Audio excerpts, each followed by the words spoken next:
Hello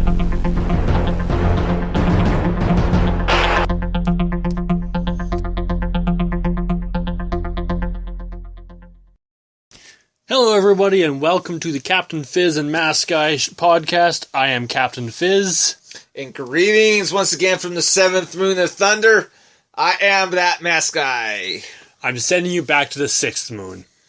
No, I don't want to go back to the sixth moon. Well, too late. You're already in the sixth moon. So anyways, today is going to be we're going to start off on a very, very sad note. Yeah, a very somber note. Yes. Yeah, we have lost an idol. Yes. Yeah. Over the weekend, on August 16th, we lost Lenny Robinson. He was 51 years old. He sold his cleaning business to become Batman. He took his Lamborghini, made it into the Batmobile, spent, I believe it was over $25,000 on paraphernalia for Batman, giving to kids in the hospitals who were sick. I think that was just like a year. Yeah. Some are saying a year, some are saying in total. Either way, the guy was an icon. He dressed up as Batman. He made his car into the Batmobile, went to the hospitals for sick kids, did all this huge work, for these kids who, honestly, this is their big moment of, feeling happy and, and all that, and everything he gave to the community and everything he gave to all these kids who pretty much idolized Batman, I think, since, if they didn't before, they definitely sure did afterwards. So he was on his way home from a car show. He had an engine problem, pulled off the side, and got rear-ended. So we have lost a great. Yeah, absolutely. For those people who aren't really familiar with him, as we pointed out, he was, he dressed up. He went to the hospital for a lot of these sick kids who were fighting cancer and so forth, and really lighted up their day. And he first actually kind of came to public light through a YouTube video. He was actually pulled over by the police for, I believe it was not wearing his seatbelt. No, it was actually because he did not have a license plate on his Batmobile. And so, the cop kind of, everything was on tape, and the police officer actually followed him to the hospital. This got made onto YouTube and just became a huge sensation. He was also featured in a documentary called Legends of the Night, which features just a lot of stuff, pop culturally, about Batman, and a lot of how this has influenced a lot of people. They featured, I believe, 3 or 4 different people who've kind of taken on Batman roles. From a wee little kid who was battling cancer, to Lenny, to a young man who actually dresses up and actually watches over his little oceanside town. So I encourage you, go check out this documentary. It's really good. I think you can find it on YouTube. Again, the name of that documentary is Legends of the Night. And of course, because we're talking about Batman, that is night as in, not the night, but the night. The Shining Knight. The Shining Knight, yes. Basically, from a lot I've been reading these articles pretty much since it first came to light that he passed away, and DC had knowledge of what he did and all that, and it didn't offend them, it didn't upset them, because he took Batman to a whole different light, and they were proud of the work he did. Absolutely. Come on, this guy was just a testament to what people can be. Yeah, he was basically, all in all, a real-life superhero. So, you know what? I know we're not in video here, but you know what? I'm going to raise my cup. This is to you, Lenny. We're dedicating the rest of this show to you. I raise my Slurpee cup because I'm from Winnipeg. Yeah. Slurpee capital of not just the world, the universe. We, on the 7th Moon of Thunder, are very jealous. Yeah, do you guys even have Slurpees up there? We do, but, they're very watery and... Well, you turn the heat off. But it gets really cold there. Well, then turn the heat up? I don't know. There's no pleasing you people. Oh, wait a minute. What do you mean, you people? I take offense to that. That is racism right there, man. That is prejudice. Well, it's you people from the seventh moon of Thunder. I didn't even know Thunder had a moon. I didn't even know Thunder was a planet. Okay, first off, it's Thundar, not Thunder. Get it right. It's Thundar, not ER. Well, that's... I don't know. No, it doesn't make it any better. Seventh Moon of Thunder has Slurpees, and they're all watery. Well, we learn something new every day, people. I've learned that I just don't care. Really? You just learned that? No. I think I learned it a very long time. It was 1962. It was 22 degrees on a Sunday. Yeah. I remember it like it was yesterday.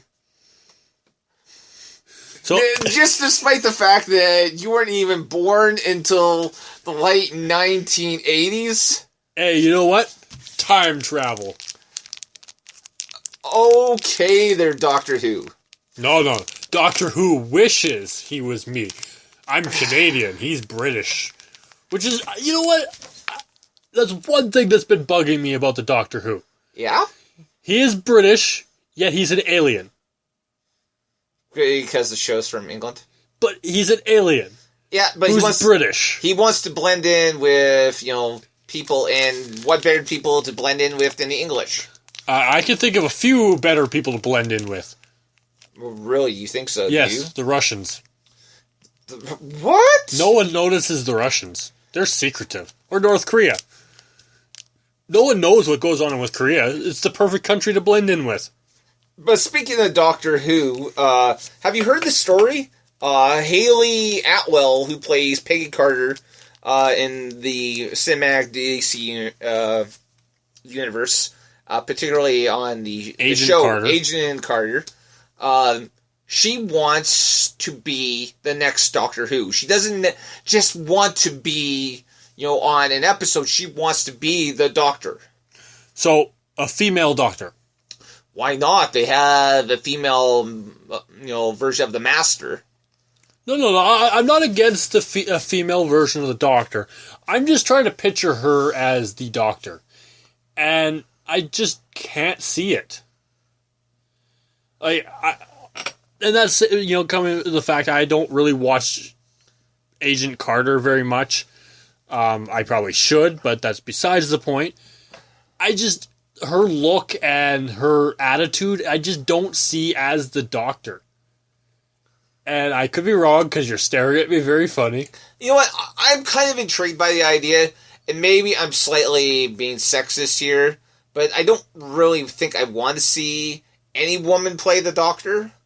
I just think that if you went off and if you changed, the Doctor to becoming a woman, that would go off and completely change the whole dynamic of the show. It definitely would change the storyline. And that's not against the whole thing. It's just, if they had introduced a female Doctor early on, instead of waiting till how many Doctors is it now? He is currently the 12th Doctor. That means that, according to Time Lord theory, he can go off and he can regenerate 12 times, so have a maximum of 13 lives, and so after his next step will be his last life. Yeah, so we are definitely coming to the end of Doctor Who, and I'm not entirely sure if waiting to the very end to do a female Doctor is a smart idea to do.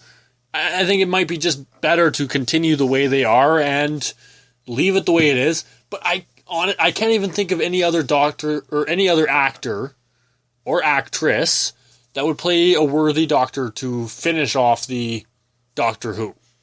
Yeah, I'm not really sure. I know that like as I had mentioned just a couple of minutes ago, Michelle Gomez plays the Master. Although I'm trying to figure out, she calls herself Missy because she's not the Master, she's the Mistress. So, but yeah, I mean, and that definitely goes off. That has that dynamic there because the Master was always one of Doctor Who's greatest villains. I believe he was first introduced during the time of the Fourth Doctor. I could be wrong. Maybe it's the Fifth Doctor. And there's been several, just like with the Doctor, the Master, who's another Time Lord, has had many lives, although he wasted a lot of his. And so there's been several times during the series where the Master has tried to steal the lives from the Doctor, including in a movie that they used to try to jumpstart the series after it was ended. After Sylvester McCoy, I believe it was the Doctor. Yeah, see, I'm not exactly an expert on Doctor Who at the moment, and particularly because I have started watching so many different shows as of lately that I can't really focus on only one, like Doctor Who. And Doctor Who, if you're going to watch it, deserves pretty much all your attention.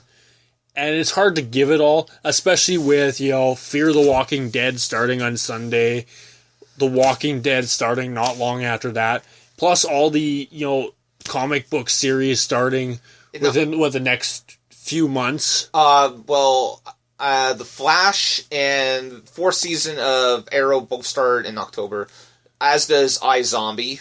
Yeah. That's all on the CW network. I actually got the name right this time. I don't remember off the top of my head when Gotham and Supergirl starts. I believe they also both start in October. Probably, and Agents of S.H.I.E.L.D. probably starts around the same time as well. Yeah, so yeah, basically, there's a lot of TV shows coming up that is going to be a lot difficult to keep focused on only one. I've been trying to rewatch The Walking Dead, so when season 6 starts, I'm not completely, clueless again. So it's definitely not a good season to try to catch up to the Doctor Who. Well, as much as I'd love to. And here's the thing. I have at my disposal, several episodes of Doctor Who going way back to the very beginning of the series. I don't have access to every episode, but quite a few. And it's just, after a while, it gets really tiring. As the difference between old Doctor Who and the new is, the new seasons, or series as they refer to it over in England, is that each season or series is only like 13 episodes long, whereas back then, seasons could go on like 20, 30 episodes a year. They could do, up to they would literally put on a new episode almost every week. Yeah, pretty much. And so, after a while it gets, really tiring. I'm still working on the first Doctor, which, he was great. I really enjoyed it. I actually can't wait until I get into some of the later Doctors, because they tend to be a little bit on the sillier side. And I find that at that time, that show needs a little bit of comic relief. Yeah. Which is why, the Doctors in, the new series, that's been introduced since the mid-2000s. Yeah. And I need to apologize. We were wrong on the release date of Gotham, Season 2. It is actually September 21st. So that's probably going to be one of the first ones. And that should be interesting. That is going to be really good. There's... I can't remember. They're doing... It's definitely going to be more female-dominated this year. Absolutely, yeah. So, Jada Pinkett is no longer in Season 2, so we will not see Fish Mooney anymore. For this season, at least. There's a few rumors going around. I will not get into full detail of them, but I don't believe this is the last we see of Fish Mooney, as it stands. But they're going further into the female diabolical genre. Well, they definitely left the doors open for Fish to return. I mean,